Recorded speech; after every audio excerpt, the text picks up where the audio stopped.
একটি শিশু জন্মের পরই বাবা মায়ের কাছ থেকে বিচ্ছিন্ন। নিজের কোনো ঘর নেই, বন্ধুদের রুমে মেঝেতে ঘুমায়, খাওয়ার টাকা জোগাতে কোকের ফাঁকা বোতল কুড়িয়ে বিক্রি করে। আর সেই ছেলেটি একদিন গড়ে তোলে পৃথিবীর সবচেয়ে প্রভাবশালী প্রযুক্তি সাম্রাজ্য। হ্যাঁ, আমি বলছি স্টিভ জবসের কথা, যার জীবন শুরু হয়েছিল সংগ্রাম দিয়ে কিন্তু শেষ হয়েছে ইতিহাস গড়ে।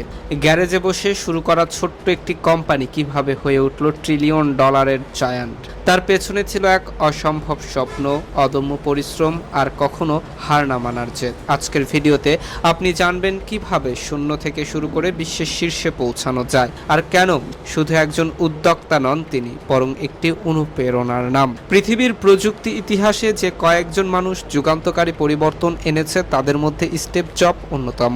বহুজাতিক প্রযুক্তি প্রতিষ্ঠান অ্যাপল আইএনসি এর সহ প্রতিষ্ঠাতা হিসেবে তিনি শুধু একটি কোম্পানি গড়ে তোলেননি, বরং পুরো প্রযুক্তি বিশ্বকে নতুনভাবে চিনতে শিখিয়েছেন। স্টিভ জব জন্মগ্রহণ করেন 1995 সালের 24শে ফেব্রুয়ারি যুক্তরাষ্ট্রের সান ফ্রান্সিসকো শহরে। জন্মের পরপরই তার জৈবিক বাবা মা তাকে দত্তক দিয়ে দেন। এরপর তিনি বড় হন পোল ও ক্লারা জবস নামের একটি সাধারণ দম্পতির কাছে। তার দত্তক বাবা ছিলেন একজন গাড়ি চালক মেকানিক, আর সেখান থেকেই ছোটবেলা থেকেই জবসের মধ্যে যন্ত্রপাতি ও প্রযুক্তির প্রতি আগ্রহ তৈরি হয়। শৈশব থেকেই জবস ছিলেন অত্যন্ত কৌতূহলী এবং সৃজনশীল। পড়াশোনার পাশাপাশি নতুন কিছু শেখার প্রতি তার ছিল প্রবল আগ্রহ। ছাত্র জীবনে তিনি সাহস করে হেউলেট প্যাকার্ড এর একজন উচ্চ পদস্থ কর্মকর্তার সঙ্গে যোগাযোগ করেন, শুধুমাত্র একটি স্কুল প্রজেক্টের জন্য যন্ত্রাংশ সংগ্রহের উদ্দেশ্যে। তার এই সাহসিকতা ও আগ্রহ দেখে তাকে ওই প্রতিষ্ঠানে ইন্টার্নশিপ করার সুযোগ দেওয়া হয়, যা তার জীবনের প্রথম বড় মোড়। 1972 সালে হাই স্কুল শেষ করে তিনি রেড কলেজে ভর্তি হন, তবে প্রচলিত শিক্ষা ব্যবস্থার প্রতি তার আগ্রহ ছিল না। কিছুদিন পর তিনি কলেজ ছেড়ে দেন। যদিও আনুষ্ঠানিক শিক্ষা ছেড়ে দেন, কিন্তু শেখার প্রতি আগ্রহ হারাননি। বিভিন্ন ক্লাসে নিজের আগ্রহ অনুযায়ী অংশ নিতেন এবং সেখান থেকেই তার সৃজনশীল চিন্তার বিকাশ ঘটে। কলেজ ছাড়ার পর তার জীবন আরো কঠিন হয়ে ওঠে।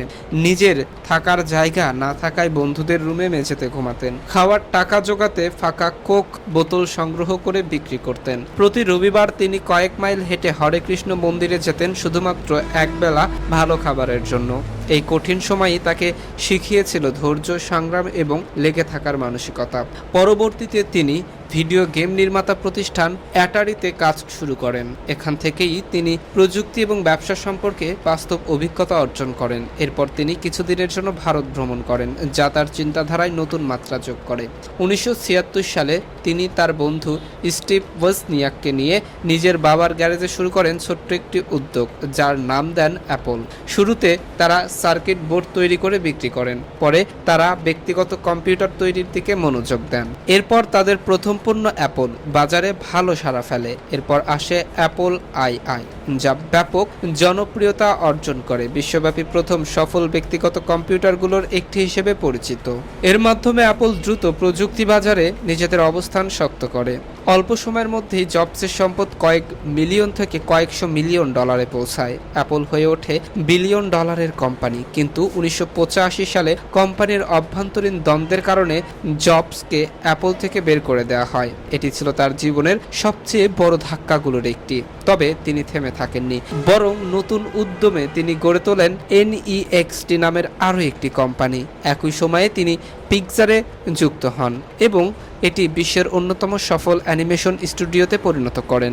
1997 সালে অ্যাপল NEXT-কে অধিগ্রহণ করে এবং এর মাধ্যমে স্টিভ জবস আবারও অ্যাপলে ফিরে আসেন। পরে তিনি আবার কোম্পানির CEO হন। তখন অ্যাপল আর্থিকভাবে দুর্বল অবস্থায় ছিল, কিন্তু জবসের নেতৃত্বে কোম্পানিটি আবারও ঘুরে দাঁড়ায়। তার নেতৃত্বে অ্যাপল বাজারে আনে আইম্যাক, আইপড, আইফোন এবং আইপ্যাড, যা প্রযুক্তি বিশ্বে বিপ্লব ঘটায়। অ্যাপল আবার বিশ্বের অন্যতম শীর্ষ প্রযুক্তি প্রতিষ্ঠানে পরিণত হয়। 2003 সালে স্টিভ জবস অগ্ন্যাশয়ের ক্যান্সারে আক্রান্ত হন। দীর্ঘদিন চিকিৎসার পরও তার শারীরিক অবস্থা ধীরে ধীরে খারাপ হতে থাকে। 2011 সালের অগস্টে তিনি CEO পদ থেকে সরে দাঁড়ান। একই বছরের অক্টোবর মাসে মাত্র 56 বছর বয়সে তিনি মৃত্যুবরণ করেন।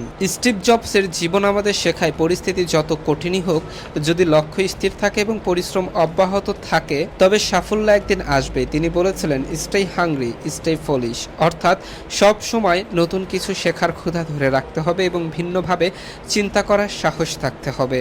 একজন এতিম শিশুর সংগ্রাম থেকে শুরু করে বিশ্বের অন্যতম সফল উদ্যোক্তা হয়ে ওঠার এই গল্প শুধু অনুপ্রেরণামূলক নয়, বরং জীবনের জন্য এক বাস্তব শিক্ষা। প্রিয় দর্শক, আজ এ পর্যন্তই। দেখা হবে নতুন আরও একটি গুরুত্বপূর্ণ ভিডিওতে। সে পর্যন্ত সবাই ভালো থাকুন, সুস্থ থাকুন।